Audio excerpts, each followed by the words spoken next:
Hey everyone, I want to talk about why it's so hard to understand anxiety and OCD, even at the non-chronic level. Most of the information that we hear is obviously usually catered towards individuals that have, so I just realized my new office window is right next to the street, so this will be fun sometimes if you could hear that. Most of the information that we see online on TED Talks is based around the chronic disorders. It's not so much based around people that have just background annoyances from belief systems they hold. And that's unfortunate because the majority of the information, I rarely have ever seen a TED Talk that covers anxiety or obsessive compulsive disorder or PTSD correctly. And that's because most people who are covering it are either a habit, but they've never actually gotten better. That's a big problem. Or they've never had it and they have academia behind them. They have titles, which is just as beneficial to someone. It's really, really tough because, let's see if oh, there we go. So don't turn that light off. I just was like, why is I'm still trying to get used to my office. My charger for my laptop wasn't on, so that one has to always stay on. This is a harsh thing to say. It's not that the individuals, they're well-intentioned, they're really trying to help, but it's like going to school and getting a master's in business, right, an MBA in this country, in America. I'm going to listen to the person who dropped out of high school, started 4 startups, failed every time, learned, changed, and then became hyper successful. That person more than likely is going to have astronomically more practical knowledge than the person who just went to school and knows the book. And I know that because when I was in grad school, I took multiple classes on psychology from the pain perspective, but we did have to cover, because when you're in chiro school, you are going to be treating people who maybe are being treated for comorbidity or co-managed with cancer. Maybe they have other conditions, right? I have many people I'm friends with that have different conditions, bipolar, PTSD, and they come into my chiro practice. So you have to have a background understanding of that. So the schooling that we got on this stuff was very, very, very minimal. Now, I'm not a psychologist in the sense where I like from the academia perspective, but it is important to say that there's a few things in life where the practicality is so much more important in my eyes. Addiction. One of my best friends has been addicted from opioids for a long time. He was a severe alcoholic. I just was with him this week in the Ultra. We go every year. And we've had plenty of good talks about this. And they want to hear from him. He's successful now. He makes great money. He's married to the girl that stuck with him all those years ago when we were in high school. And it wasn't just him. It was him and his 2 brothers. I mean, his whole family addicts. And now he makes great money and he has 2 beautiful kids. So it's a totally different thing. And these individuals are trying their best, but it's very important to cover this because so many people are feeling hopeless because it's so easy to turn your camera on, do everything correctly with the algorithm, get a couple 100,000 followers, and your advice is very, very, very bad. To be an expert in something, you have to be provable in it's not just knowing something. To be a true expert, that's only a piece. Many people know a lot about a lot, but they don't, when rubber meets the road, they really don't know anything about the practical side of it because they've never lived it.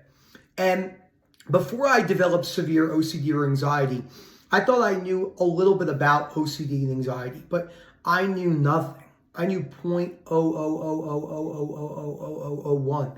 And that was after that ultra sickness.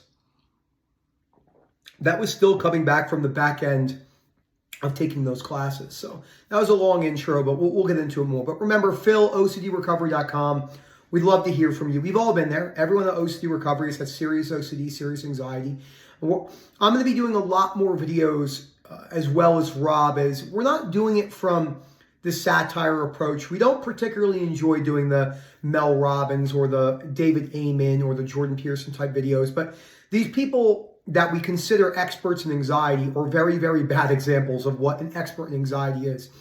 An expert in anxiety is someone who has had extreme anxiety for years, more than likely, and come out the other side through changing their belief systems and becoming much more rational, calm, and changing their behaviors. Jordan Peterson is a great example of someone who I would not consider an expert in anxiety by any means, because he's very rigid. I think he's a genius in many different ways. There's no such thing as a totality of a genius, because he might suck at physics. But I think he's a genius in the sphere of what he's good at. But I don't think anxiety and obsessive compulsive disorder recommendations or anything he is good at. I think he has some good things when it comes to discipline, but I don't think the overall consensus between the community of real anxiety and OCD sufferers would listen to Jordan Peterson. I've never heard someone on a coaching call, the thousands of people I've coached in the webinars and the single sessions and all the groups we run that said to me, I think I'm going to go to Jordan Peterson for advice. It's important to say that. Jordan Peterson is great at many things. He knows, take theology or anything about history and oh my God, he knows, I know nothing about that. I know nothing. But the thing is, I used to pretend to know a lot about everything, and now I just know what I'm really good at. What I'm really good at is health and rehab, and I'm really, really good at obsessive compulsive disorder and anxiety because of my experiences. And it's okay to say stuff like that. There's nothing wrong with that. I know I'm good at that because of what I do and all the people I've gotten better and helped got better. It wasn't me that got them better. I just recommended them, and then you guys got yourself better with proper guidance, which is, again, what we do. So let's go back to the very beginning.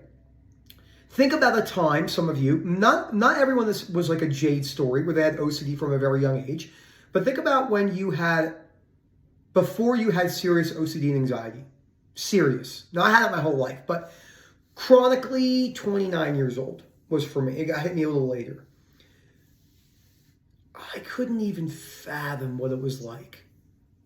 There's no way to know. I've had 2 major seizures, right? More than likely because of my brain damage that I've had from encephalitis and meningitis when I was 13, then adding the OCD stress on top of that. I had years of severe IBS symptoms where I was afraid to even eat in public because I was afraid I was going to have to use a bathroom. Chronic anxiety that was present to some degree in the background every day, all day, for years. For years. Always there. And it's frustrating, right? Because you hear people go, I have anxiety too. And then you're in your mind, you're like, you have no fucking clue what you're talking about. But it's not their fault. But that's our initial, that's the knee-jerk reaction, right? To be angry. That's why it's so important to work on this from the perspective of, I would love to sit down and have a discussion with some of the proclaimed experts on anxiety and OCD. The problem is they would never take me seriously or Rob, no matter what we've achieved, because we're not, let's say, because it's social media. I get tagged and stuff like this all the time. Oh, you're not a psychologist, and oh, you don't have any training and stuff like that. So it's like, it's like saying, who's going to know more about using, I'll use a strong example. Who's going to know more about using a weapon, an M16? The guy who just teaches the manual in the classroom for the Marines, or the guy who's had to use that weapon in battle multiple times and watch his friends get killed and maybe had to take in the lives of other people on the battlefield? I'm going to go with the guy that had to use the gun day in, day out, every time. People say to me, well, do you not put any merit on academia? Of course I do. I just think it's society is, but I heard someone say one time, who's a very famous lawyer, law school could be brought down to 1 year. In America, it's 3 years. My sister's an attorney. My father was an attorney. It can be brought down to 1 year. A lot of it could be condensed. It's not necessary. What's important is getting out and practicing, right? And I've heard this about medical school. I have friends who are medical doctors, and someone told me that when they got to their first day of residency, they said, now med school begins. The rest of that was jumping hoops. They want to see who could tough it out intelligently, but we're living in the back era of an academia-fueled society. Remember, school, education, all that. It's very important, but it's not as important as we think. What is more important than anything is consistency in your goals, grit, determination, solving problems practically, handling high loads of complex, cancel here, this is canceled, add this person into your schedule, do this, do that, all day long, moving pieces around. That's very important. So, but sitting down and memorizing a book has very little practical understanding and knowledge for what's important when it comes to OCD and anxiety recovery. And I know that sounds harsh. But it's the same thing in business. Same thing. Some of the best businessmen and women on earth I've ever met in my life had no history with business in college. One of the guys I was just talking to before this, he's a great example. He's in his 30s. He basically retired 3 years ago. He built 2 businesses that operate and run by himself. He was in the military. He makes very good money. and he does whatever he wants. Now, I wouldn't want to live that life. He still works, but I wouldn't want to live that life. I like a little bit more of in the trenches. But it goes to, he had no background on that whatsoever. Imagine, I'll give you another story. I know I've heard this, I've talked about this. I was listening to an individual for a while. I listened to his podcast for years who owns a business that's in 72 countries, I think now. 300,000 people that work for him in that organization. And they asked him in his 60s to teach in the master's program. And he was in the teacher's cafeteria with him and 3 other teachers who have never owned a business in their life. Okay, this is the reality of why people have a hard time understanding something without actually doing it. Okay, because it's hard to walk the talk. I talk the talk my whole life about everything.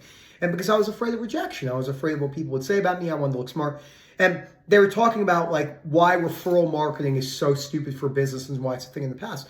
This guy owns a referral marketing type business. And he just sat there and he listened and he said, why would you say that? And they're like, well, it's not in the books.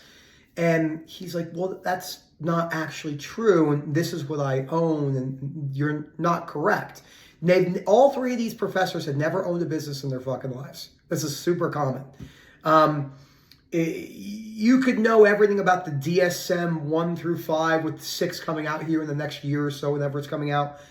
But you don't even, this is off the record, right? You could never go to college and get a job in a psych ward dealing with severe schizophrenic patients. And after 5 years, you'll know more about schizophrenia than any teacher who teaches schizophrenia who's never worked in a psych ward. We know this as a society, but we don't want to believe it because accolades are our badges of honor. They're our passage, they're our right. Just listen to the way that people talk about academia.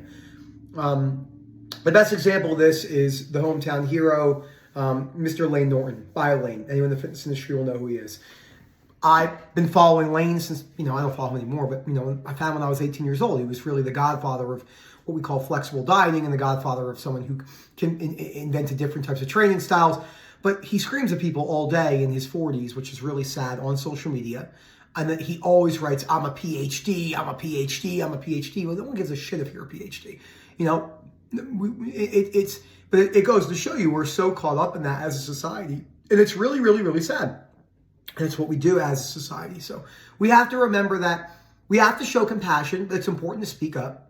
Okay, this is an important thing to speak up about. We're not going to sit in silence in that way because that's not good either because there's so much bad information. There's so many bad TED Talks. There's so many. Now, just because someone is bad with information, I was bad with information myself. But I was well-intentioned, I thought, at the time. But I was afraid of rejection, afraid of looking stupid.